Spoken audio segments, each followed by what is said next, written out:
Hindu terror bogey that had been peddled for years together stands crushed after the Malegaon verdict. After 17 years of repeated attempts to link the Hindu religion to terror failed, the propagandists have not stopped. First, it was Prithviraj Chavan who coined the term Sanatani terror. Now it's NCP SP leader Jitendra Awad who has crossed the line with his comments on the Sanatan Dharma. Jitendra Awad says Sanatan Dharma has ruined the country, claims that it was behind historical injustice. Awad is saying that Sanatan Dharma and the ideology is absolutely perverted. सनातन धर्माने भारताचं वाटोळं केलं. सनातन धर्म नावाचा धर्मच नव्हता. आम्ही हिंदू धर्माला मानणारे आहोत. ज्या सनातन धर्माने आमच्या शिवरायांना राज्याभिषेक नाकारला, ज्या सनातन धर्मीयांनी आम्हाला आमच्या छत्रपती संभाजींना बदनाम करून टाकलं, ज्या सनातन धर्मीयांनी महात्मा फुलेंना मारण्याचा खून करण्याचा प्रयत्न केला, सावित्री माईच्या अंगावरती गोबर शेण गोटे सगळं टाकलं, ज्यांनी शाहूंचा खून करण्याचा प्रयत्न केला, डॉक्टर आंबेडकरांना पाणी पिऊ दिलं नाही, शाळेत जाऊ दिलं नाही, ज्या डॉक्टर बाबासाहेब आंबेडकरांनी सनातन धर्माविरुद्ध पाऊल टाकत आणि त्यांच्यामुळे बदनाम झालेल्या हिंदू धर्माच्या याच्यात त्यांनी मनुस्मृती जाळली. हा मनुचा निर्माता सनातनी परंपरेतनं झाला. त्यामुळे सनातन धर्म आणि हे सनातनी विकृत आहेत हे म्हणायला कोणीच घाबरलं नाही पाहिजे. So you heard what Jitendra Awad of Sharad Pawar's party has to say. He says that there is nothing known as Sanatan. It is no religion. There is an attempt to delink Sanatan from the Hindu Dharma. Then he goes on to say that it has ruined the country, Sanatan Dharma, and that it is perverted. Earlier, it was Prithviraj Chavan. While speaking in context of the Malegaon blast, he went on to coin a new term. Remember, it was his party back in 2008, after the Malegaon blast, they had come up and had propagated the Hindu terror narrative. And now, Prithviraj Chavan, the former Chief Minister of Maharashtra, came up with the term known as Sanatani terror. Listen in. देखिए, मैं बड़ी विनम्रता से कहना चाहूंगा कि भगवा शब्द का प्रयोग न करें. भगवा ये महाराष्ट्र की 14 करोड़ जनता के लिए एक पवित्र शब्द है. ये भगवा जो है वो छत्रपति शिवाजी महाराज का झंडा था, जो कि एक स्वतंत्रता का प्रतीक है. अगर आपको किसी धर्म का नाम लें तो हिंदू टेरर कहिए, हिंदू फंडामेंटलिस्ट टेरर कहिए, सनातनी टेरर कहिए, लेकिन भगवा न कहिए.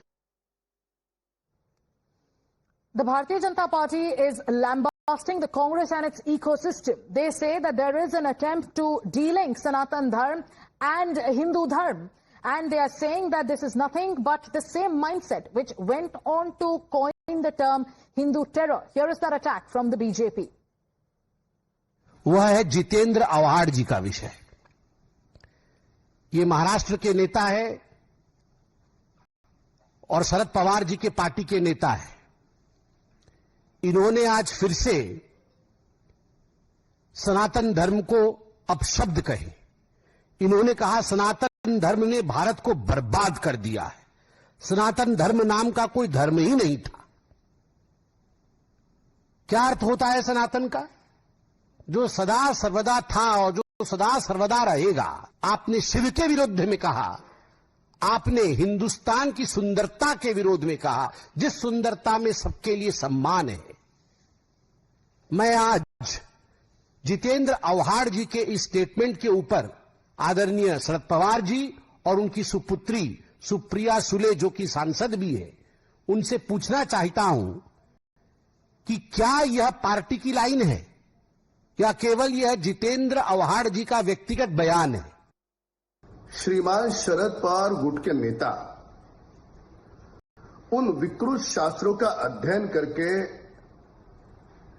सनातन हिंदू धर्म को बदनाम कर रहे हैं, जो मुस्लिम आक्रांताओं ने जानबूझकर उन शास्त्रों में कुछ विकृतियां पैदा की, चाहे वाल्मीकि रामायण हो या अन्य धर्म ग्रंथ हो. सनातन धर्म वह है जिसका कोई आदि अंत नहीं. सर्वे भवन्तु सुखिनः, इस बात को लेकर के वसुधैव कुटुंबकम मानने वाला यह सनातन धर्म है. क्या आपने इसका अध्ययन नहीं किया? So the BJP says that you cannot delink Sanatan Dharm from the Hindu Dharm. And that is why the party that coined the term Hindu terror and the ecosystem that peddled it and pushed it is now coming up with a new term where they are deriding Sanatan again and again. And so it is Sadhvi Pragya, who was once branded a Hindu terrorist under the UPA government in connection with the Malegaon case. Today, as she stands acquitted, she is taking on the Congress party and the entire ecosystem. She says that the attempt to peddle the Hindu terror narrative was a conspiracy against the country. Here's what Sadhvi Pragya has to say. हमेशा से मुस्लिमों के लिए उन्होंने तुष्टीकरण की नीति अपनाई है। कांग्रेसियों ने अपने शासन में उन्होंने भरपूर उपयोग किया और हिंदुओं को प्रताड़ित किया। हिंदुओं को किसी भी प्रकार से जो प्रताड़ित कर सकते थे, जेल में डाल सकते थे, उनको मार सकते थे, उनके ऊपर झूठे केस लगा सकते थे, वो सब कुछ किया। और देश के तो छोड़ो, भगवा को आतंकवाद कह दिया, हिंदुत्व को आतंकवाद कह दिया। ऐसी निकृष्टता, इतने निम्न स्तर की सोच कांग्रेस रखती है और कांग्रेस ने ये कुचक्र रचा और ये देशद्रोहिता में आता है। My colleague Atul is joining us. Atul, Maharashtra में एक नया नैरेटिव घटा जा रहा है कांग्रेस और एनसीपी एसपी के नेताओं के द्वारा। पृथ्वीराज चव्हाण जो प्रीवियस जो फॉर्मर चीफ मिनिस्टर है महाराष्ट्र के, उन्होंने एक टर्म कॉइन किया, उन्होंने कहा सनातनी टेरर। और आज एक कमेंट आया है शरद पवार गुट के नेता से, उन्होंने कहा कि सनातन ने पूरे देश को एकदम रूइन कर दिया है और ये जो आइडियोलॉजी है ये परवर्टेड है। क्या ये एंटी सनातन डायट्राइब एक नया स्ट्रैटेजी है इंडिया ब्लॉक के नेता द्वारा? जी देखिए, ये जो पूरा मामला है, खास तौर पर सैफरन जो है टेरर कहे या हिंदू आतंकवाद कहे, ये जो पूरा एक नैरेटिव सेट करने की कोशिश की गई थी, खास तौर पर जो एमवीए की सरकार उस समय थी और जो कांग्रेस की सरकार उस समय थी, उस दौरान ये कोशिश की गई थी कि किसी तरीके से खास तौर पर बीजेपी के हिंदुत्व हो या जो आरएसएस की विचारधारा है हिंदुत्व की, उसको किसी तरीके से आतंकवाद से जोड़ा जाए। और इसी के तहत ये पूरी की पूरी स्ट्रैटेजी हुई थी और कहीं ना कहीं इसमें एक बहुत बड़ी कामयाबी इनको मिल भी गई थी। और उसका एक बहुत बड़ा जो मालेगांव ब्लास्ट का एक केस था, उसमें ये नैरेटिव उन्होंने सेट करने की कोशिश की थी। हालांकि उसको 17 साल बाद जो है इस नैरेटिव पे जो कोशिश उनकी तरफ से थी वो पूरी तरीके से विफल हुई है।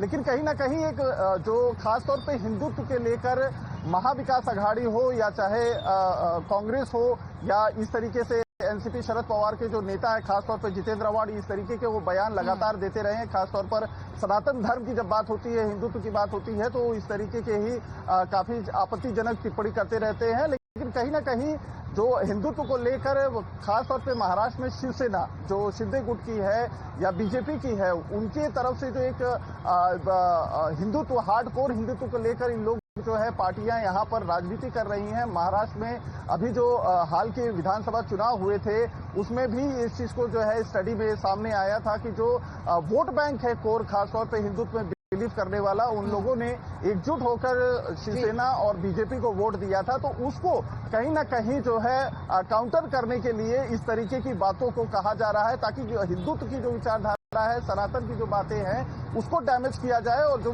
मुस्लिम वोट बैंक है, खासतौर पे इन दोनों पार्टियों को, शरद पवार की जो एनसीपी है या कांग्रेस की, वो कंसोलिडेट हो सके। और आने वाला जो बीएमसी चुनाव है, कई सारे ऐसे पॉकेट एरियाज हैं मुंबई में, 230 जो 4 सीट्स हैं या हम कहें वार्ड्स हैं जिसके लेकर चुनाव होगा बीएमसी का, उनमें कई सारे ऐसे पॉकेट्स हैं जहां पर मुस्लिम जो है डिसाइडिंग फैक्टर वोटर्स के तौर पर माने जाते हैं। तो ऐसे में उनका जो एक पकड़ है मुंबई में, खासतौर पर बीएमसी इलेक्शन में, उसमें पकड़ बनी रहे, इस वजह से इस तरीके के बयान लगातार उनके दिए जा रहे हैं।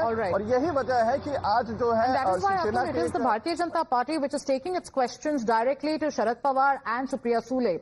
In the press conference that was held earlier today by the Bharatiya Janata Party, BJP Sambit Patra said, does Sharad Pawar endorse this line taken by his leader Jitendra Awadh? Thank you, Atul, for getting us the latest.